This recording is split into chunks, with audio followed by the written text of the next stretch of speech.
যে চট করে আসেন, ফট করে ঢুকে যান। এটা কিছু কিছু মানুষের মনে প্রশ্ন থাকতেই পারে। জি, যেমন অনেক মানুষ তো এমন কথাও বলছেন যে আর কয়দিন, এই তো আসছে, আমরা আবার দেখব, এই ইউনূস তো এনজিও বেস সরকার, এরকম কথা তো সোশ্যাল মিডিয়া এখন আসছে। জি আসছে। যেহেতু এখন কথা বলতে কোনো বাধা নেই, কথা বলতে কোনো নির্যাতন বা গুম হওয়ার ভয় নেই, এখন সবাই প্রাণ খুলে সব বলতে পারছেন।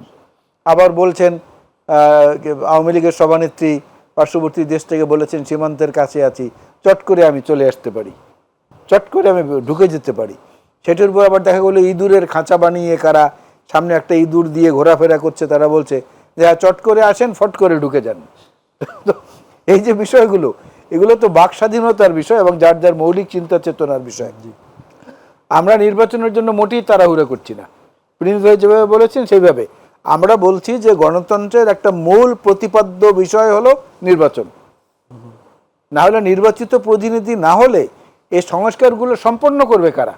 আপনি তো পুরো বিষয়গুলো সম্পন্ন করতে পারবেন না, কারণ আপনাদের নামই হচ্ছে অন্তর্বর্তীকালীন সরকার, অর্থাৎ ট্রানজিটে আপনারা আছেন, জি, ট্রানজিশনাল গভর্নমেন্ট।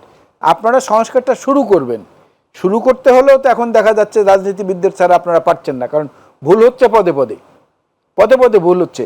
ম্যাজিস্ট্রেসি পাওয়ার দেওয়া হলো সেনাবাহিনীকে, ভালো কথা, ম্যাজিস্ট্রেসি পাওয়ার দেওয়া হলো, ঠিক আছে, ম্যাজিস্ট্রেসি পাওয়ার কিন্তু আগেও দেওয়া হয়েছিল। এইটার দিকে সতর্ক দৃষ্টি রাখতে হবে। মানুষ এখন যেটা চাচ্ছে, সংবিধান সংশোধন কিংবা অন্য কোনো কিছু কিংবা নির্বাচনও যদি বলি, তার চেয়ে তাদের কাছে গুরুত্বপূর্ণ এখন পর্যন্ত যে বাজারের সিন্ডিকেট কি দমন করা হয়েছে, দ্রব্যমূল্য কি কমেছে, চিনির দাম কত, চালের দাম কত, ডালের দাম, পেঁয়াজের দাম কত, এগুলো কিন্তু মানুষের মূল বিবেচ্য।